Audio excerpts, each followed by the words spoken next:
नमस्कार। पछिल्लो 24 घण्टाका मुख्य 10 खबर लिएर आज पनि उपस्थित भएका छौं। तपाई हाम्रो च्यानलमा नयाँ हुनुहुन्छ भने हाम्रो च्यानललाई सब्स्क्राइब गर्न र यस्तै जानकारीमूलक सूचना तथा समाचारहरू छिटोभन्दा छिटो प्राप्त गर्नका लागि बेल आइकन पनि दबाइदिनुहोला। चितुवन क्षेत्र नम्बर 2 मा हुने उपनिर्वाचनमा उम्मेदवारी दिनुभएका राष्ट्रिय स्वतन्त्र पार्टीका सभापति रवि लामिछानेको उम्मेदवारी कायम भएको छ। लामिछानेको उम्मेदवारी खारेज गर्नुपर्ने माग गर्दै उनी विरूद्ध मुख्य निर्वाचन अधिकृतको कार्यालयमा चैत 21 गते 4 वटा उजुरी दर्ता भएका थिए। लामिछानेले अमेरिकी आवासीय पत्र त्यागेको 3 महिना नपुग्दै चितुवन 2 मा उम्मेदवारी दर्ता गरेकाले उनको उम्मेदवारी खारेजीको माग गर्दै दाबी विरोध र उजुरी परेको थियो। युवराज सफलको निवेदनको हकमा भने स्पष्टीकरण माग गरिएको र बाँकी 3 वटा निवेदन उप आयोगले आवश्यक छानबिन गर्दा उम्मेदवारी बदर हुनुपर्ने कुनै कारण नदेखिएको निर्वाचन अधिकृतको कार्यालयका सहायक निर्वाचन अधिकृत ईश्वर आचार्यले जानकारी दिनुभयो। उम्मेद्वार वा उम्मेद्वारका प्रतिनिधिले 3 वटा र काठमाडौँबाट युवराज पौडेल सफलले इमेल मार्फत उजुरी दर्ता गर्नुभएको थियो। यस्तै लामिछाने विरूद्धको मुद्दामा सर्वोच्च अदालतले कारण देखाउ आदेश जारी गरेको छ। राजधानी दुरूपयोगमा मुद्दा नचलाउने महान्यायाधिवक्ता कार्यालयको निर्णय विरूद्ध परेको रिटमा न्यायाधीश हरिप्रसाद फुयालको इजलासमा भएको सुनवाईपछि अन्तरिम आदेश नदिएको हो। सुनवाईको क्रममा रविका वकिलहरूले संवैधानिक इजलासमा अमेरिकी नागरिकता त्यागिसकेको स्वीकार गरिसकेकाले अहिले यो विषयमा कुनै विवाद नरहेको जिकिर गरेका थिए। यी दुवै विषयबाट रवि लामिछानेलाई चुनाव लड्नका लागि बाटो खुलेको छ।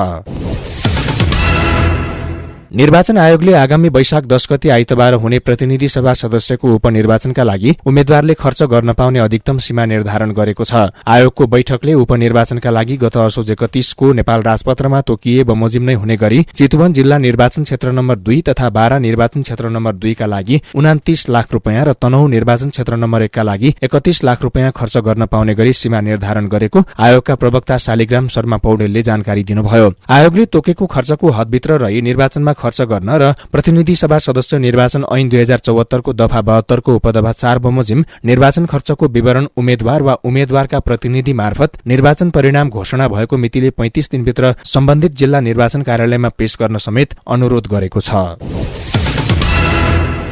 प्रधानमन्त्री पुष्पकमल दाहाल प्रचण्डले मन्त्री परिषदले 1-2 दिनमा पूर्णता पाउने बताउनु भएको छ। काठमाडौँमा भएको सहकारी कर्मीहरूको भेलालाई सम्बोधन गर्दै प्रधानमन्त्री दाहालले केही दिनमा मन्त्री परिषदले पूर्णता पाउने बताउनु भएको हो। नेपाली कंग्रेस, जसपा र जनमत पार्टीले मन्त्रालयमा मन्त्री पठाउन ढिला गर्दा मन्त्री परिषदले अहिलेसम्म पनि पूर्णता पाउन सकेको छैन। प्रधानमन्त्री दाहालले 6 मन्त्रालय अझै आफैसँग राख्नु भएको छ। उहाँले सिंहदरबारमा नीति तथा कार्यक्रम र बजेटमाथि छलफल राख्ने पनि बताउनुभयो। यस्तै कार्यक्रममा प्रधानमन्त्री दाहालले कृषिमा आधारित उद्योग मात्र नेपालमा दिगो हुने बताउनु भएको छ। कृषिभन्दा बाहिरको उद्योग खोल्न खोजे दिगो नहुने उहाँको भनाइ छ। उहाँले आर्थिक समृद्धिका लागि कृषि उत्पादनमा जोड़ दिनुपर्ने बताउँदै यस क्षेत्रको नीति तथा कार्यक्रममा पनि कृषिलाई प्राथमिकता दिइने बताउनुभयो। यस्तै नेपाली कंग्रेसका महामन्त्री गगन थापाले सरकारलाई देशको अर्थतन्त्र विषयमा एमालेसँग पनि छलफल गर्न आग्रह गर्नुभएको छ। नेपाल वित्तीय संस्था कर्मचारी संघको कार्यक्रमलाई सम्बोधन गर्दै गगनले अप्ठ्यारो परेको बेलामा सबै मिलेर काम गर्नुपर्नेमा जोड़ दिनुभएको हो। थापाले प्रधानमन्त्री पुष्पकमल दाहाल प्रचण्ड आग्रह गर्दै प्रमुख प्रतिपक्षी दलसँग पनि बसेर छलफल गर्न सुझाव दिनुभयो। अनावश्यक खर्च कटौती गर्न उहाँले सुझाव दिनुभएको छ। राष्ट्रपति र प्रधानमन्त्रीको सचिवालयको संख्या घटाउनु पर्नेमा पनि थापाले जोड़ दिनुभयो। यस्तै प्रारम्भिक रूपमा सरकारको काम कारबाही बारे पनि गगन थापाले असन्तुष्टि व्यक्त गर्नुभएको छ। नेकपा एमालेका अध्यक्ष केपी शर्मा ओलीले कार्यकर्तालाई पैसा बाँडेर राज्यको ढुकुटी नरित्याउन प्रधानमन्त्रीलाई सुझाव दिनुभएको छ। बाराको गढीमाईमा भएको कार्यक्रममा बोल्दै अध्यक्ष ओलीले पीड़ितलाई न्यायको साटो कार्यकर्तालाई पैसा बाँडेर देशको ढुकुटी नरित्याउन आग्रह गर्नुभएको हो। सरकारले आफूलाई सुरक्षित गराउन संक्रमणकालीन न्यायको विषय फास्ट ट्र्याकबाट टुंग्याउन खोजेको पनि उहाँले आरोप लगाउनुभयो।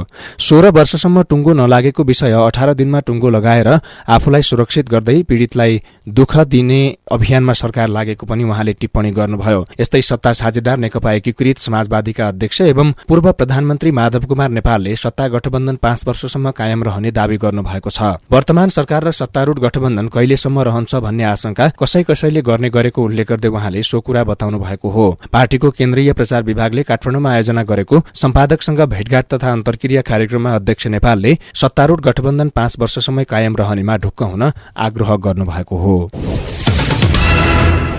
लुम्बिनी प्रदेश सरकार अन्यलमा परेको छ। केन्द्रमा बनेको समीकरणसँगै प्रदेशमा पनि नेपाली कंग्रेस र माओवादी केन्द्रका सांसदहरूले सरकारलाई दिएको विश्वासको मत फिर्ता लिँदै चैत 12 गते नै 53 सांसदहरूले कंग्रेस संसदीय दलका नेता डिल्ली चौधरीलाई मुख्यमन्त्री बनाउन प्रदेश प्रमुख समक्ष दाबी पेश गरेका थिए। तर प्रदेश प्रमुख शेरचनले मुख्यमन्त्री गिरीलाई विश्वासको मत लिन समय नै नदिई गरिएको त्यो दाबीलाई दर्ता गर्न समेत अस्वीकार गर्नुभएको थियो। मुख्यमन्त्री गिरीले संविधान तह समर्थन फिर्ता लिएको 1 महिनाभित्र विश्वासको मत लिइसक्नुपर्नेछ।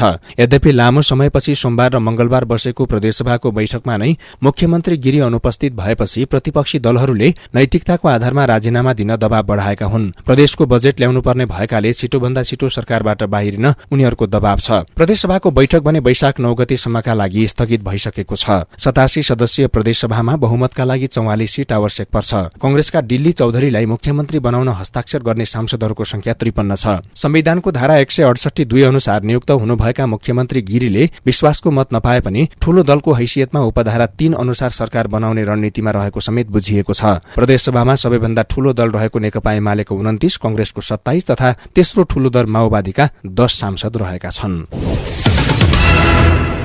नेकपा माओवादी केन्द्रले कोशी प्रदेश नामाकरणको विषयमा पहिचानकै पक्षमा उभिने निर्णय गरेको छ। प्रदेशसभामा कोशीको पक्षमा भोट हालेको माओवादीको पदाधिकारी बैठकले पहिचानकै पक्षमा उभिने निर्णय गरेको हो। कोशीमा माओवादीका 15 सांसद छन्। माओवादीबाट 1 जना सभामुख भएकाले बाँकी 14 जनाले कोशीको पक्षमा मतदान गरेका थिए। पार्टी कार्यालय पेरिसटाँडामा बसेको पदाधिकारी बैठकपछि प्रवक्ता कृष्णबहादुर महराले कोशी प्रदेशको नामाकरणमा पुनर्विचार गर्नुपर्ने बताउनुभयो। नामाकरणपछि पहिचानको आन्दोलनको क्रममा मृतक भएकालाई शहीद घोषणा गर्न र राहतका लागि माओवादीले सरकारसँग माग पनि गरेको छ। यस्तै मिटर ब्याज पीड़ितको आन्दोलनमा पनि पार्टीको समर्थन रहेको उहाँले बताउनुभयो।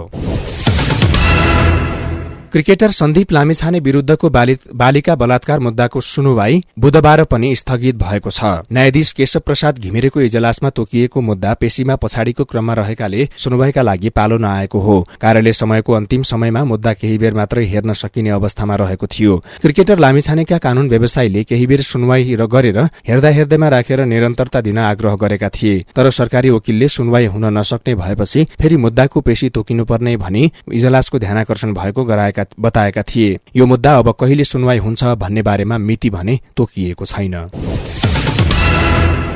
मिटर ब्याजका विषयमा छानबिन गर्न बनाएको आयोगका अध्यक्ष गौरीबहादुर कार्कीले आयोग गठनबारे सरकारले आफूलाई अहिलेसम्म कुनै पनि औपचारिक जानकारी नदिएको बताउनु भएको छ। आयोग गठन भएको र आफूलाई अध्यक्ष बनाएको कुरा समाचारबाट थाहा पाएको भन्दै उहाँले त्यस विषयमा सरकारले औपचारिक जानकारी नगराएको बताउनु भएको हो। आयोग गठन तथा आयोगको काम कर्तव्य र अधिकारको बारेमा आफूलाई औपचारिक जानकारी नभएको उहाँको भनाइ छ। चैत 20 मा मन्त्री परिषदको बैठकले मिटर ब्याज पीड़ितको समस्याबारे छानबिन गर्न पूर्व न्यायाधीश गौरीबहादुर कार्कीको नेतृत्वमा आयोग गठन गर्ने निर्णय गरेको थियो। तर आयोग गठनले मात्रै मिटर ब्याज पीड़ितको समस्या समाधान नहुने भन्दै पीड़ितहरूको एक टोली पुनः काठमाडौँमा आन्दोलनरत छ।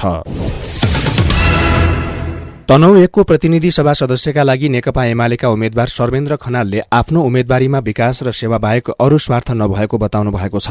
प्रेस चौतारी तनहुले आयोजना गरेको पत्रकार सम्मेलनमा खनालले देश र जनताको सेवा गर्नका लागि उम्मेद्वारी दिएको बताउनुभयो। 30 वर्षसम्म राष्ट्र सेवकका रूपमा काम गरिसकेको बताउँदै खनालले तनहु 1 मा आफूभन्दा योग्य उम्मेद्वार नभएको बताउनुभयो। राजनीतिक पृष्ठभूमि नभए पनि देश र जनताको सेवामा निष्ठापूर्वक लाग्ने खरेलले प्रतिबद्धता व्यक्त गर्नुभयो। लामो समय राष्ट्र सेवकका रूपमा काम गरेको अनुभव र त्यो अनुभवबाट भ्रष्टाचार र व्यथिति नियन्त्रण र न्यूनीकरणका लागि योगदान गर्न सक्ने दाबी उहाँले गर्नुभयो। उहाँले विगतको कार्यक्षमता र योगदान नै आफ्ना जितका आधार भएको पनि स्पष्ट पार्नु भएको छ। र व्यथितिका घटना बढ्दै गएपछि नेपाल एयरलाइन्स व्यवस्थापनले गल्ती गर्नेहरूलाई कार्यवाही गर्ने प्रतिबद्धता व्यक्त गरेको छ। नेपाल वायुसेवा निगमका व्यथितिप्रति संस्कृति, पर्यटन तथा नागरिक उड्डयन मन्त्री सुदन किरातीले समेत असन्तुष्टि व्यक्त गरिसक्नु भएको छ। निगमका प्रवक्ता रमेश पौडेलले विज्ञप्ति जारी गर्दै छानबिनबाट प्राप्त कारण विश्लेषण गरी सुधारात्मक उपायको अवलम्बन एवं गल्ती गर्नेहरूलाई कार्यवाही गर्ने चेतावनी दिनुभएको हो। नेपाल वायुसेवा निगमले मलेसियाको क्वालालम्पुरमा समयमै उडान अनुमति पत्र नवीकरण नगर्दा चार्टर्ड उडानको सहारा दिनु परेको थियो, जहाँ अहिले निगमले नियमित उडानको अनुमति पाइसकेको छ। यस सम्बन्धमा अपरेशन विभाग र मलेसिया स्टेशनको कमी कमजोरी रहेको स्वीकार गर्दै निगमले पदाधिकारीले कार्यवाही गरेको पनि बताएको छ। पाइलट बिरामी भएपछि काठमाडौँ दुबई उडान 11 घण्टा डिले भएको घटनामा अपरेशन विभागका निर्देशकलाई स्पष्टीकरण सोधिएको पनि निगमले जनाएको छ। निगमका कार्यकारी अध्यक्ष समेत नेपाल नागरिक उड्डयन प्राधिकरणको नियम नमानेको कसुरमा कार्यवाहीमा परिसकेका छन्। हवस् त आजका लागि मुख्य 10 खबर यति नै। तपाईलाई हाम्रो भिडियो र समाचार कस्तो लाग्यो कृपया प्रतिक्रिया दिन नभुल्नुहोला अनि यस्तै जानकारीमूलक समाचारका लागि हाम्रो च्यानललाई सब्स्क्राइब गरी बेल आइकन थिच्न पनि नभुल्नुहोला। नमस्ते।